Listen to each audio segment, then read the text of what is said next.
Yesterday, I posted a video about how Voxtur solved the related party transaction. I did it last night, and today I'm going to chat with Colin about it. So, Colin, thanks for joining me. Hey, man. How are you? Yeah, so tell us, what's your reaction to it? Maybe you can share some points that maybe I didn't cover in the video. Yeah, so I looked at, first off, I think this is excellent news. I think there's a number of elements that are somewhat lost in the mix. So first off, I think, getting, a lot, so I'm going to speak in Canadian dollars. It's about 10.5 Canadian dollars that go onto the balance sheet, which I think is important because, we do all our financials in Canadian dollars. And so, that's really what we get priced off of. People aren't typically doing the conversion, except if they're doing pricing of stock. But I don't think people are really converting the because our debt's in CAD, our receivables are in CAD, everything is converted to CAD. So that they did that when I believe mostly in US dollars, but it's a 10.5 million is really the nut. They did sell so that a lot of people I've been seeing a whole bunch of different interpretations of this. At the end of the day, there are things that are the key things that are going to drive the value to the stock of Voxtur is revenues that have been collected. Part of the problem that was happening is that this related party transactions or receivables was growing and growing and growing and growing. Now they were making payments, but they weren't making the payments at the same speed as it was growing. And so, they solved two critical elements here. They get the payment. So now those receivables and AR was, if you look at the value that the market was ascribing to accounts receivable between related, I would say they were giving less than 30% to it. I think the note, the promissory note, was valued at exactly zero by the entire market. No one has looked at Voxtur and go, let's talk about the balance sheet. Let's talk about the net debt and actually use the promissory note as a counterpoint to the debt. No one did that. Like there was exactly zero math that said the value of this note is being put into the balance sheet or being put into receivable or being put into cash. It was discounted to exactly zero. And there are two reasons for that. One was there was a recursive nature to the receivable. They had shares pledged from Jim to the company. Now, the only way that the company would have been able to take those shares is through this method. They receive the shares back from Jim, so they basically get deleted or returned to Treasury, so they get canceled. Then the firm would have had to reissue new shares, which would have given bad optics. The cost of that would have been not insignificant, and they would have been done at a discount to whatever the price was anyway. So there's no mechanism for the company to really truly do anything other than what they did, which was sell the note. And so if you look at this through a real adult lens of a reality of what was going to happen, was they would have had to take the shares back into Treasury, cancel them, and then do a new whole issue to do that. It would have technically been non-dilutive, but the costs would have been higher because of all of the shenanigans he would have had to go into it. And the optics would have looked bad. So I think this was an excellent solve to a complex problem. And two things happened too. So you now have a note which was related party and was priced at zero. You have receivables that I think were valued at less than 30% given the problem. And so, whether they took a 20% discount, if you look at the actual value of how the market was pricing it, we've now been priced up, I think, because now we have $10.5 million of Canadian dollars on the balance sheet, and no one can discount cash. You can do whatever you want with anything else. You cannot discount cash. So I think we've had a repricing on receivables, a repricing on that note, a repricing in terms of eliminating this problem as well on a go-forward basis, because they've made it such that they don't get paid at some future date. They get paid at the same time that the law firm gets paid at. And so there will never be this building up of a receivable like we've had in the past. So they've solved the problem to the past. They've upgraded their balance sheet. They've sold off things and dealt with things that had no value, and now put on 10.5 million of non-dilutive cash on the table. And on top of that, they have now received a new investor with this new law firm. And this law firm, blanking on. Do you remember the name, Mariusz? Well, it's like McCarthy Holtos. It's McCarthy the Holtis. Yeah, I think that's right. It's the two last names of these partners. Right. So what I think is excellent about this is that that's not just a West Coast. I mean, that's probably where they're mostly, or where they originate from, but they're a national law firm. And so I think we've now done a non-dilutive capital raise in the way I look at this. We've put money on the balance sheet. It went through a mechanics of a promissory note, then the Albertalli or J Law pays off the accounts receivable. So we get that thing. We reduce accounts receivable. We bring that current. Previous payments were being made, so I don't know the exact mechanics, but I'm going to guess we're pretty close to having no related party issues. On a go-forward basis, it can't accrue like it did before. And I think that we have just an excellent solve to this. Perfect? No. If anybody wants, if anyone wants to make perfection the enemy of the good, then they're going to have problems in life in a perpetual basis. Nothing's perfect. I think this is an excellent solve. And we've eliminated a problem on a go-forward basis, and we've received a new strategic partner who will be a client, most likely. I can't imagine why they would take a significant stake in a company and not want the company to succeed through using their own products. So, I think this is excellent in all of those. And so it's really such a multifaceted solve and has so many excellent qualities to it. And really getting rid of the related party, which was crushing the value of our accounts receivable. We get rid of a note that no one cared about anyway.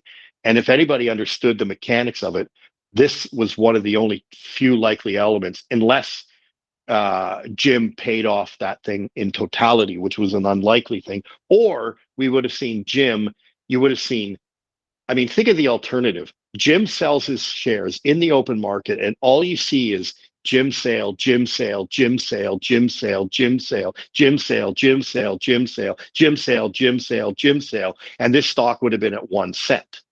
And so I think people who think, oh, well, he could have done this, or like, go fuck yourselves. Go fuck yourself. Step back and fuck your own face, as they would say in well, and Tropic of Thunder. It's not like, of course, Jim didn't want to do it. Of course, he wanted to hold on to these shares, but he faced a difficult situation here. Like, you got to pay it off. Are you with Voxtur or are you against Voxtur? I mean, yeah. So this is a very elegant solve, in my opinion, and I think it goes to the it goes to the heart of a whole bunch of different problems. But Jim selling ad nauseum was not a good solution anyway. This basically, if you look at it, is a off-market transaction by selling the note, and then they could collect the shares at the predetermined price. So that So I from think the it's from the buyer's point of view, it's, you know, because the way I explained it in the video was that, you know, Voxtur sold the note and then Jim repaid that note immediately. But really, I'm thinking that from the buyers of the note, that was their goal from the beginning. Like they didn't really want the note. This was just a vehicle for them to become a shareholder of Voxtur. yeah, exactly. I mean, at the end of the day, from our perspective, aka a shareholder of Voxtur, all we know, technically, I don't know if they've, you know, I don't know if we really do know. I guess we all will eventually know, because my guess is he's going to have to. So technically, I think those shares are actually from the law firm, not his specifically. So I don't know how that gets filed in SETI and all that stuff. It may not have to. I don't know, because it's technically not a him transaction. It's the law firm, a law.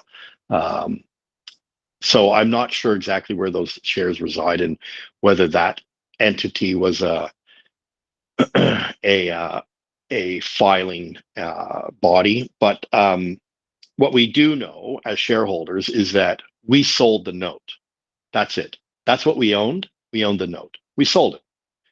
Was there a perfection of buying it at X, Y, and Z? No. And the mechanics was, if we just received the shares back, we would have had to go through that convoluted method of canceling the shares and then reissuing a whole new issue and having all the costs associated with that. And the costs are not insignificant. So I think we got more value, and by we, I mean we as shareholders and Voxtur, because we didn't have to cancel the shares costs, reissue new shares costs, legal costs, brokerage costs, transact, all those costs associated with it. So to me, this is a 20% discount on selling the note. It's more elegant, it's quicker, it's less costly, and anybody who thinks otherwise is foolhardy and absolutely does not know the mechanics and costs associated with raising capital. Well, So and then a transaction of that kind. the discount usually, I mean, it's called factoring. It's more. No, hold on, You, no, stop. you know? This is the other thing. No, stop. That is another fallacy. So everyone's sitting there going, "Oh, well, we're not factoring. We sold a note." Factoring would be if we sold the receivable. We didn't touch the receivable. The receivable, as far as I know, hasn't been discounted. There's no mention of the receivable. Receivable is factoring. You sell your receivables. I made $10 million. I sold it for $8 million, and now they're responsible for the risks and associated elements of collection. That's not what we did. We sold the note. We used that note because it was the law firm that owned it. This has been the other great fallacy. We didn't do shit with accounts receivable, as far as we know. And so I see this and go, we sold a note which had all of these warts. Like if you and I owned the note, it would have been different. But the firm owned the note, and the only thing that they could have received back were the shares, which meant that they would have had to cancel and then reissue all of those costs associated with it. So there is no factoring here. They sold off the note. That money went to us, and it was in consideration of paying off. Now, I don't know the exact mechanics of how they did it, whether they actually sold the shares from JEA and then JEA or the A law paid us directly. I don't know the mechanics, or whether it went into escrow and then they just notionally canceled it all out. But at the end of the day, we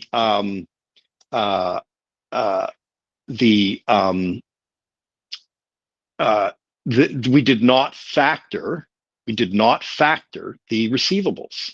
We simply sold a note. A note was sold, and there was transactions between us selling the note and then the conclusion of that note. So all of these things would have been predetermined ahead of time, but we didn't factor. We did nothing to our AR. Yeah. Okay. Now, what do you think about another thing that usually, I mean, it was like a 20% discount. Usually in cases like this, the discount has to be even more. No, I just went through it. Listen, at the end of the day, we sold a note. The note would have, if we, okay, so let's put ourselves, when I say we, I'm talking Voxtur and therefore all shareholders. So if Voxtur had received those shares, right? They would have had to cancel them because Voxtur can't just sell.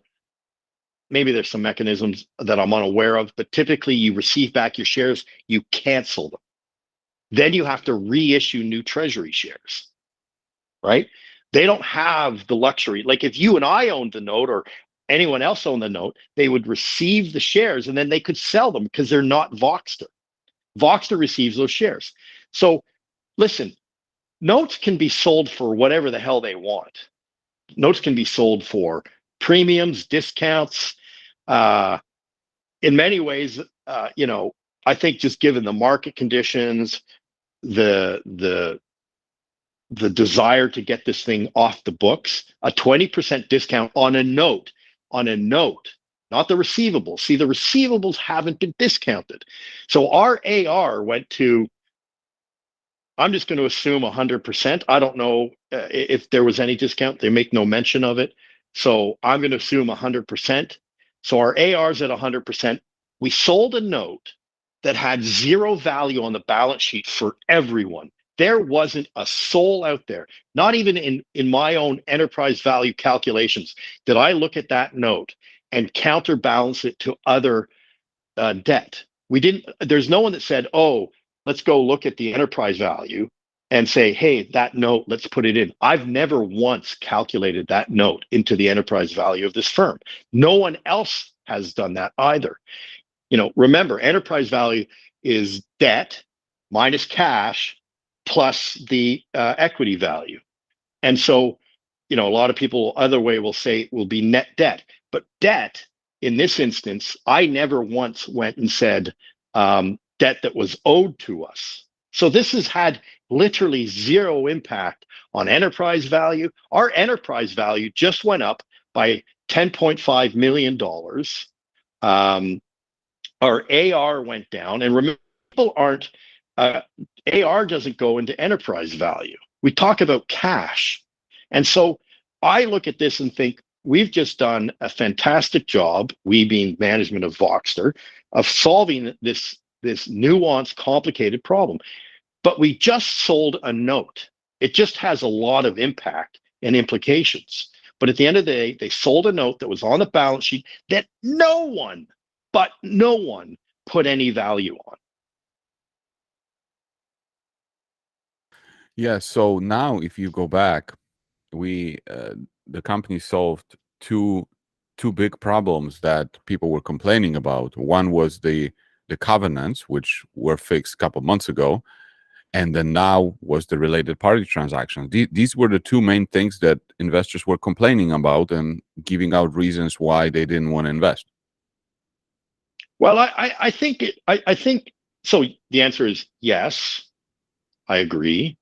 But further to that, it solves these niggling related party issues, like IO debt here, this and that. And, so, what you're seeing, I think, is a continuation of cleaning up the relationship between Jim's companies and Voxtur, the public company.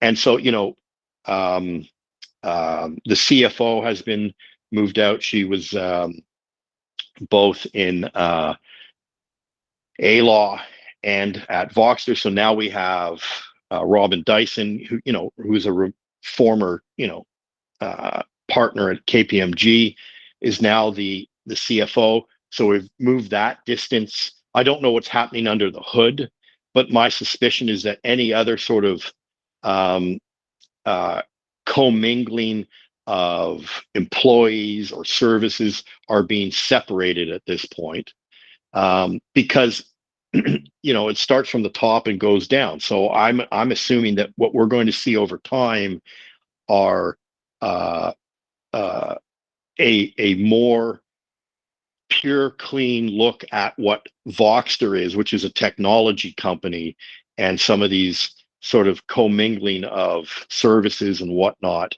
and where they should sit will also get cleaned up over time. But I think that there are multiple things that have been cleaned up with this. But I think the most important is we just got $10.5 million on the balance sheet. I mean, that, and I think I can't remember off the top of my head, but um, I think we were at what 13, 14 million in Q3. So, Q4 will come out, won't show this impact. It'll be past Q4, but it'll be, subsequent transactions will get a better color on that. So, May 1st, I believe, is Q4 deadline, and May 30th is Q1 deadline. We get into this period where we get a lot of extra information about the company. And so I think this is just a continuation of the cleaning up of some of these deals as they get built in the beginning. And to be fair to ALAW and whatnot, it's incredibly rare situation that we're in where we have this ongoing moratorium, or I don't know if it's technically still there, but all these lagged effects of the moratorium and foreclosures and whatnot. So I think that, no one would have put this on anyone's bingo card that the moratorium would have caused all of these issues in terms of foreclosures. I think the balance is, I think it's coming back, and I think it'll come back with a force, like a real force. But the other great benefit is that now we have a much bigger law firm nationally that is now invested in using the foreclosure, settlement, all that stuff, technology, as well as AOL. I think that's another big thing that's lost in the mix on this, is that, we have another new client, national law firm, to help propagate the use of these very critical products that are part of Voxtur's offering. Yeah, perfect. Okay, anything else? No, I think that's it. I think the key takeaway is, as far as I know, the receivables were not discounted. So I think, that's a big fallacy that people have, misconstrued. They just sold a note. That was something that was sitting at a zero value, and now we have $10.5 million to show for it. Related party transactions go down. The related party go forward, that cannot happen again based on the new contract. That's huge. The receivables were being discounted, and the confidence in them.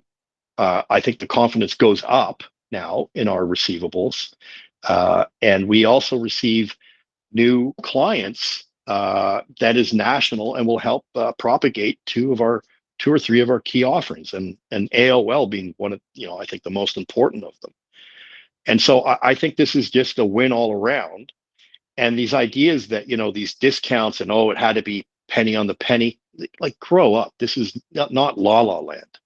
And so you have to look at what we actually owned. And I think this was better than if they took delivery of those shares, canceled them, and then sold them. So receivables are, I think the confidence goes way up. Future problem goes away, and that also maintains our confidence, the receivable. That note, which is literally valued at zero, goes off the balance sheet. No one cares about. We have $10.5 million of cash, which everybody cares about. related parties goes down, and we're seeing the extrication of this, related parties happening real time. When Angela was moved out as CFO, that's step one. This is sort of step two, and there's probably other things happening under the hood that we're unaware of. And I also want to make sure that people really realize that this is not a factoring. This was not a selling of the AR. This is us getting paid on a note. But there was a mechanic because of the promissory note and with whom it was with to pay off the AR. And that solution going forward is critically important. So I think this is just good all around. And I think lost on all of this is that we now have a national law firm using our product.